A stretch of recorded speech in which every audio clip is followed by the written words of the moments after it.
Hello, I'm Fritz Henriks, and I assume, being that you're watching this video, you would like more details about what Escondido Tutorial Service is and how it works, and whether or not it will serve your child well for their Great Books education.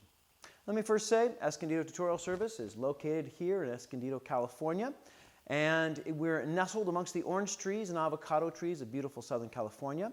We teach both homeschool students online and here in Escondido, and we've been doing that for the last 20 years. The hall where we're located here is actually a product of a timber framing workshop that I took in 1998 at Palomar College. The hall is built with traditional timber framing joinery. It's actually something that I saw going to lots of trips to Europe while I was young and really enjoyed the architectural style of it. And when I started ETS, I wanted to have a school room that would reflect that same interest in history. The hall is actually made all of traditional mortise and tenon joinery, and then the walls that infill between the timbers are a conventional construction. Now, a little bit about my own history to help you understand the structure of ETS, the courses that we offer, and why they are structured as they are. I became interested in philosophy and history when I was in high school. My mother was always an avid reader, and when I was 14, my mother and father, for their 25th wedding anniversary, took the whole family to Switzerland for 6 weeks of hiking, and then the last 2 weeks we spent at a place called L'Abri.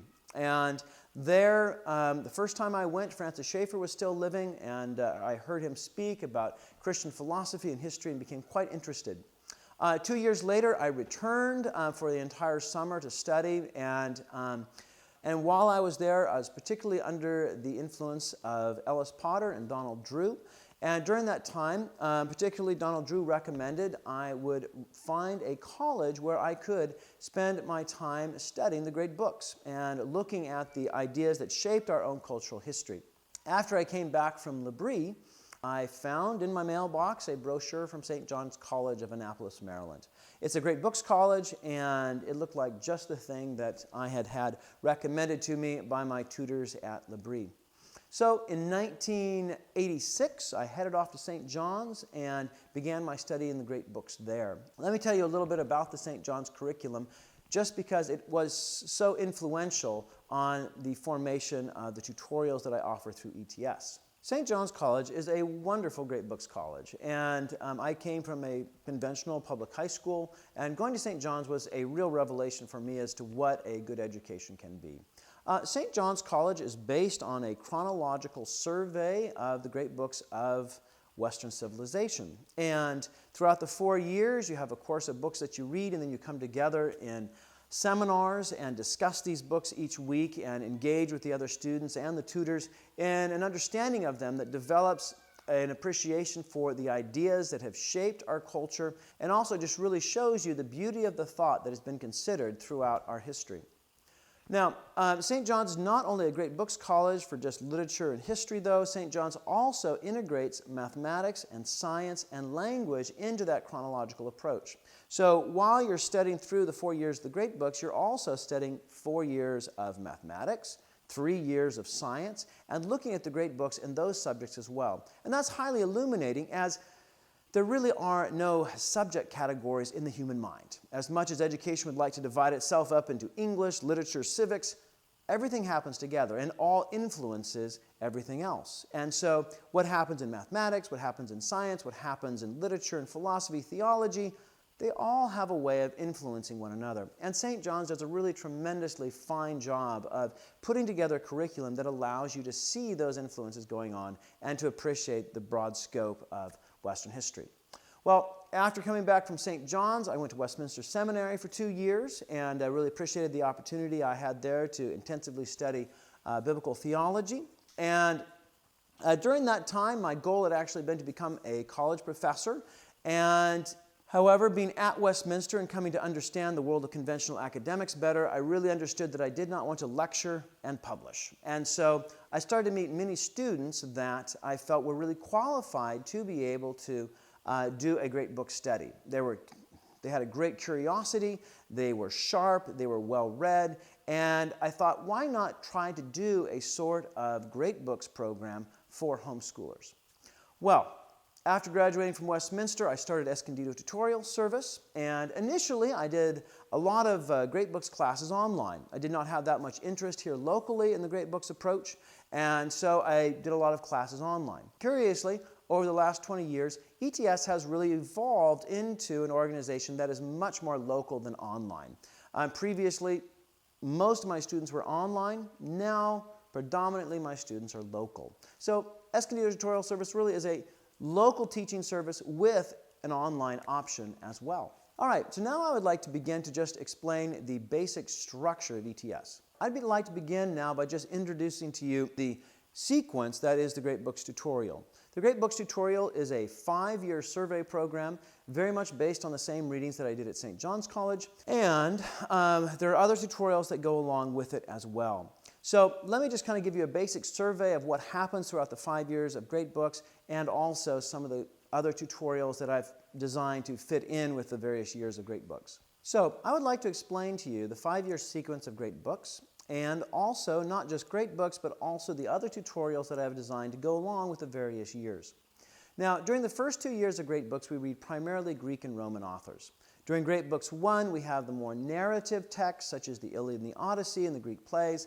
During Great Books 2, we have primarily the more philosophic texts. That's purposeful, as I find that with the younger students that start Great Books, trying to get into the more abstract philosophic work is difficult. Now, curiously, much of the more narrative work lays a foundation for the ideas that are later discussed by the philosophers. However, I do try to put those more difficult, complex works to the second year.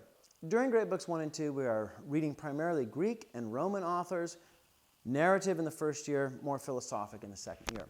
Now, one of the tutorials that goes along with Great Books is my class in Euclid's Elements. Now, this is also part of the St. John's curriculum. The first year of the St. John's Maths track at the college there is actually spent reading Euclid's Elements. This is another one of the great books of mathematics.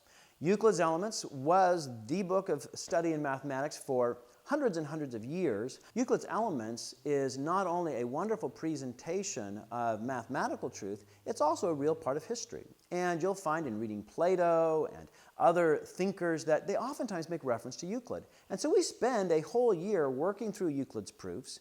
And the delightful thing about it is that it's not just about learning logic. There is something truly beautiful in seeing the presentation of these proofs and understanding the beauty of their logical form. Now, oftentimes we think we need to learn logic and to be able to learn to think straight, but there's much more to geometry than that. There's a real love of the design and order of the universe that is displayed here. There's really beautiful. Well, one of the things that was written over Plato's Academy was "Aheometritos midis isito." He who does not study geometry may not enter. And that was just understood that in order to study philosophy, you need to have your mind immersed in the truths of geometry. And once again, it's not just for logic. It was that in doing so, you come to understand and appreciate the beauty of the order of the universe. And Plato even says that the reason why people are wicked is they have not studied geometry. He was such a strong believer in the notion that geometry shows you the order of the universe, that by studying it, you would be conscious of the necessity that you have of ordering your own soul, which meant following the moral precepts. So, in that way, Euclid's Elements is a vital portion of a Great Books program. And one thing I've noticed about Great Books programs that don't tend to use Euclid, they tend not to focus on the more philosophic works. If you don't have the foundation of Euclid, it's very easy for a Great Books program to become just a literature program. And so I do highly recommend studying Euclid so that you see that mathematical beauty that then is the seedbed from which a lot of the philosophic reflection will grow. Now, most students will take the Euclid's Elements with me during the second year. There are some students who have taken it during the first year. However, in order to take Euclid's Elements, you really should have finished your study in Algebra 1. This is also a reason why students have to at least be 12 or 13 before they start Great Books, because you need to be able to finish that Algebra 1 before you enter Great Books 2. So if you're wondering what age to start Great Books, this is one of those considerations. You really need to have Algebra 1 finished before you come into Great Books 2, or pre-algebra finished before you come into Great Books 1.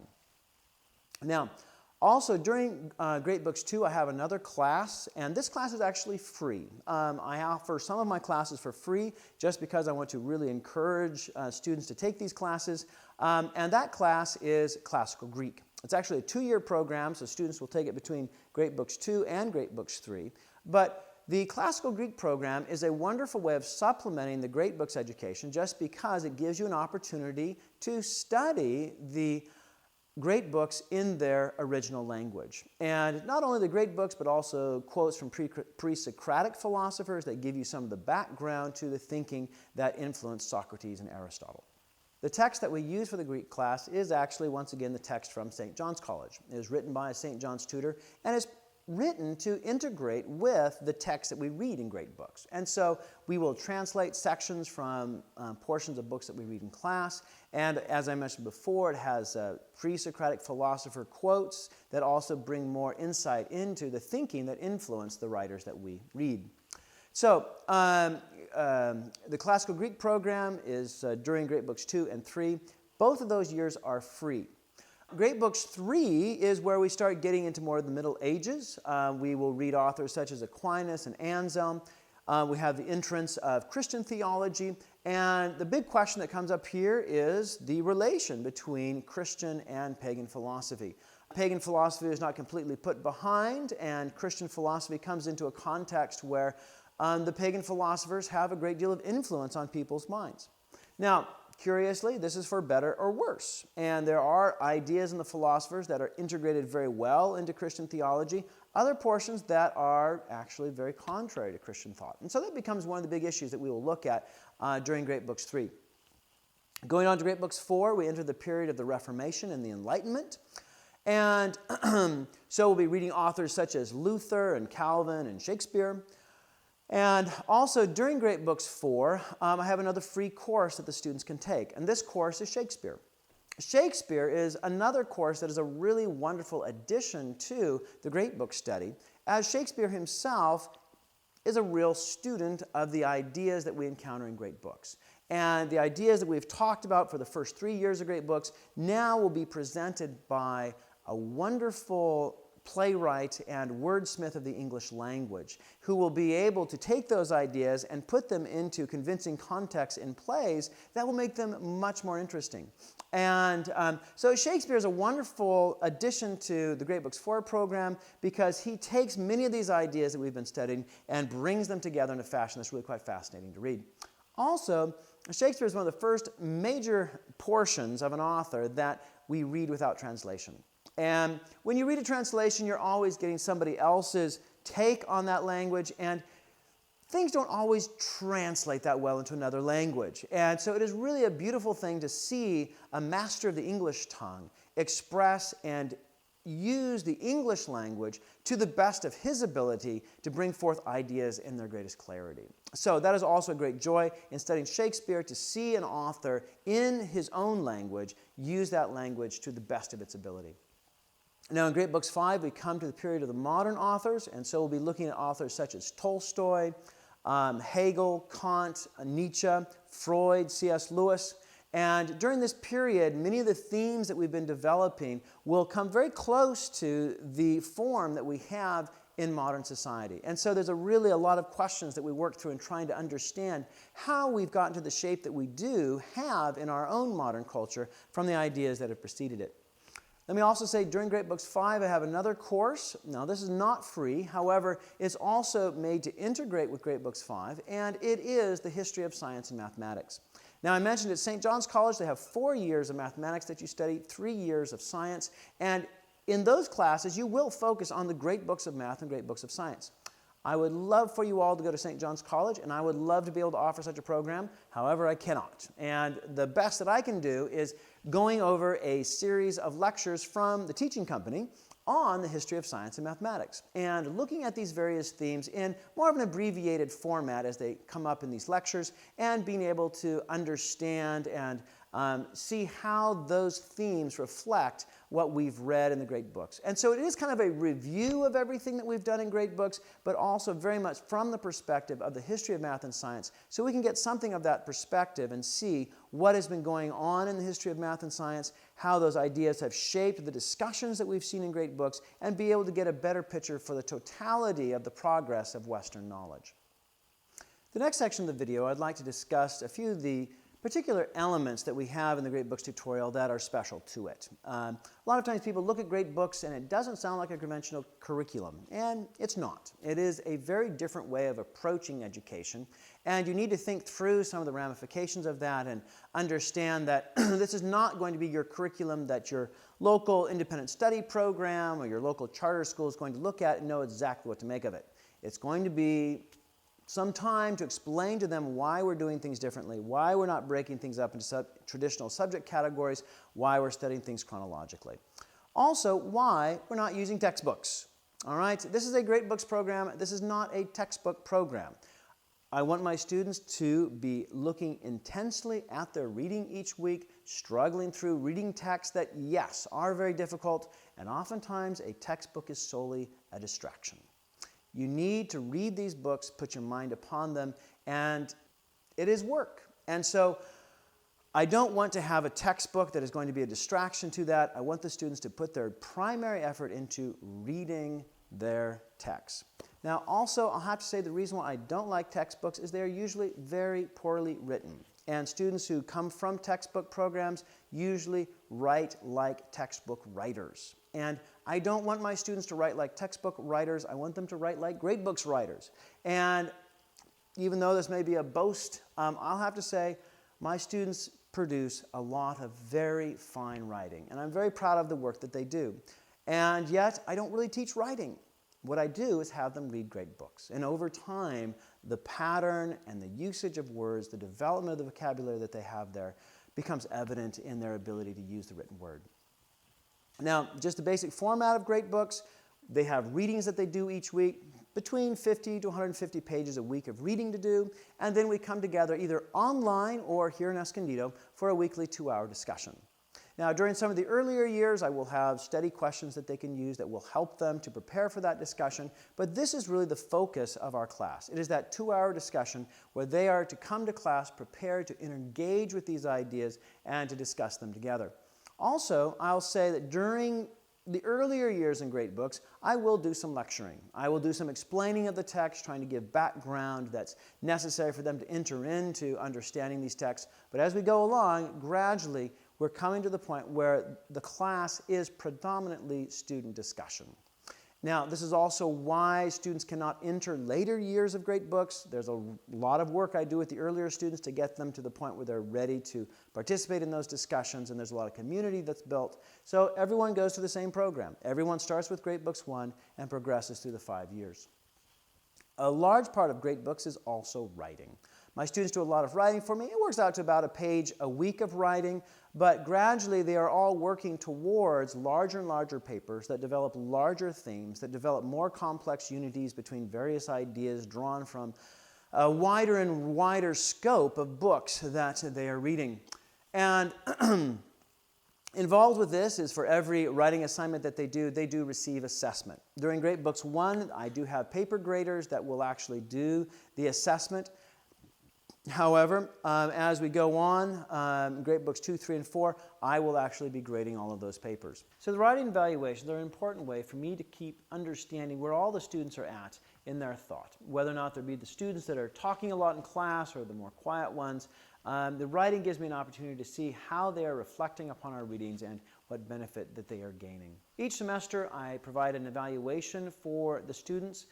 These evaluations I do not do in a fashion that is very precise, and that is purposely so. This is a Great Books program, and it's also based on student discussion. I do not have what I'd call a competitive environment here.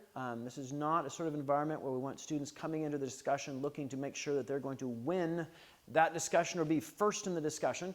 That's usually a mentality that's not very helpful to a discussion atmosphere. We are very much a community of people coming together, trying to understand complex ideas, yet that are very beautiful and very important to living life well. And so I do provide semester evaluations, but they're somewhat vague. I do provide poor, satisfactory, good, excellent as the general evaluation that I do give to them. And I do try to describe how they are doing in our discussion, whether or not they're participating, whether or not they're contributing, whether or not their thoughts show a good reflection of the reading that we've done. But basically, I am trying to keep from having a very precise evaluation system because of the nature of the type of education we're doing. Now, another big part of what I do in ETS is write letters of recommendation. Particularly for homeschool students, it is important to be able to have someone outside the home that will give testimony to how the student has done in the academic context when they're thinking about going on to college or to other career pursuits. Having that testimony from me is an important thing. And so I write a lot of letters of recommendation, and I'm always happy to do these, and very glad to provide that service.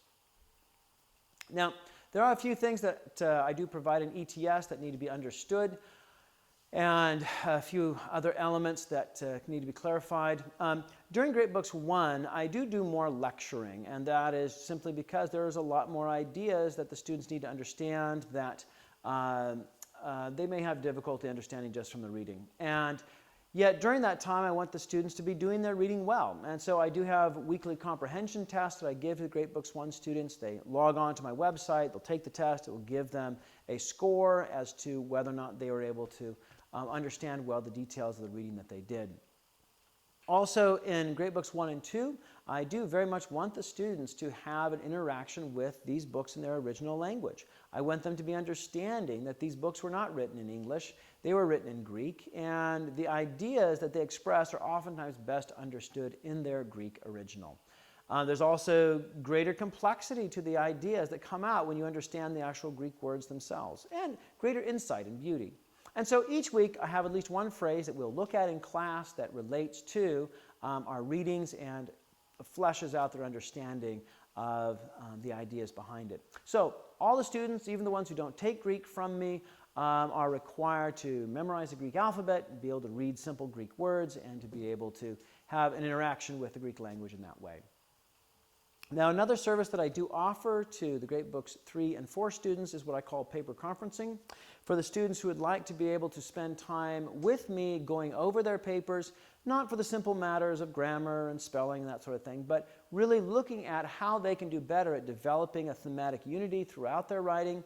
The paper conference is an opportunity for them to come together with me. They hand in their paper 2 weeks early, then we'll sit down for 30 to 60 minutes and go over their paper together, looking at how the ideas that they've drawn from the books can be better shaped around a particular theme of their own, and also ways different other books can be brought in to draw light on that same topic as well. So that's paper conferencing that's available to the Great Books 3 and the Great Books 4 students. I should say in Great Books 5, all of the students do paper conferences with me. At the end of Great Books 5, in each semester, the students are required to write a 3,600-word paper that then they will read to the student body and defend. And this is a very important culmination to their time in Great Books. They are in this process showing that they not only know how to read, they know how to write on what they've read, they know how to present that verbally before others, and to defend it in front of questioning. And so this is a very wonderful way for us to take all the things that we've been developing in Great Books and bring it to a certain moment of presentation where they can show that they've developed those skills. So with the Great Books 5 students, they will actually sit down with me on all of their papers, and we will discuss it together and look at how their papers can be better developed for that sort of unity we're trying to get from them. One more thing about ETS is that we are very intentionally a singing community. Whenever we get together for our monthly events or at the fling, we're always singing. And that's primarily because I really do believe singing is not only a way to interact with the beauty of art that so oftentimes is a subject of our readings, but it is really a wonderful community builder. It is a way of coming together with other people and attaining a sense of togetherness and a unity in the diversity of our lives that, in fact, is very delightful. So yes, we are very much a singing community. And actually, the students who are in Great Books 1, 2, and 3, if they're locals, are actually required to be in my choir for 1 year. And once they've taken choir for 1 year, that choir is then free. If they want to return, which they are very much encouraged to do, that choir is free to them. But during either grade books 1, 2, or 3, they need to take 1 year of choir from me and work on developing that particular skill. A few of the activities that we have at ETS, I do have a lot of activities that we do in order to further the sense of community and friendship that arises. And we do usually have about 1 activity a month, not during the cold months or the rainy months, but during the fall and spring. Usually once a month we'll gather together for Shakespeare readings, athletic events, dances, singing, all of these events. And during that time we spend a lot of time in song. During the Fling, this is an activity that we have during the 3rd week of June. We actually get together from Wednesday to Saturday.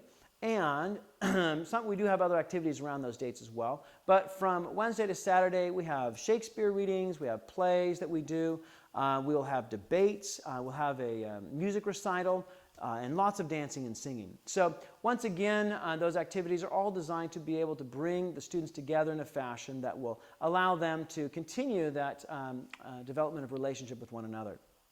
One more thing that we do now that been started in the last couple of years is alumni gatherings. We found that the alumni really do enjoy the friendships. They start at ETS, and we like to do what we can to help them further those contacts with one another. And so periodically here in Escondido, we'll have alumni gatherings, and we're always delighted to be able to have the alumni gather back together and ourselves be able to continue our interaction with them.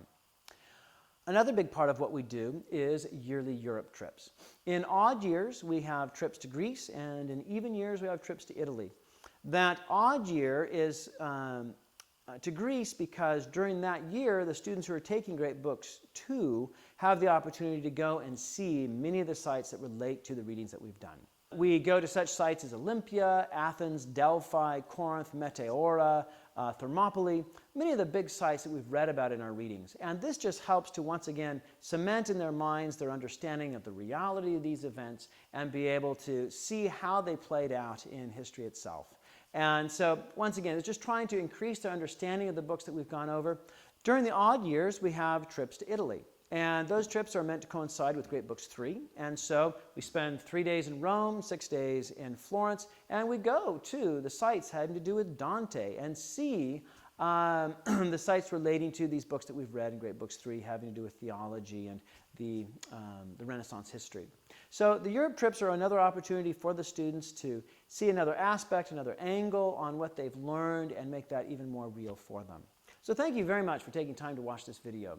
I hope that it's been helpful to you in providing the details on how ETS works that will help fill out and better inform your decision as to whether or not ETS will be the best place for your child's education to continue. Once again, thank you for watching, and I hope to hear from you soon.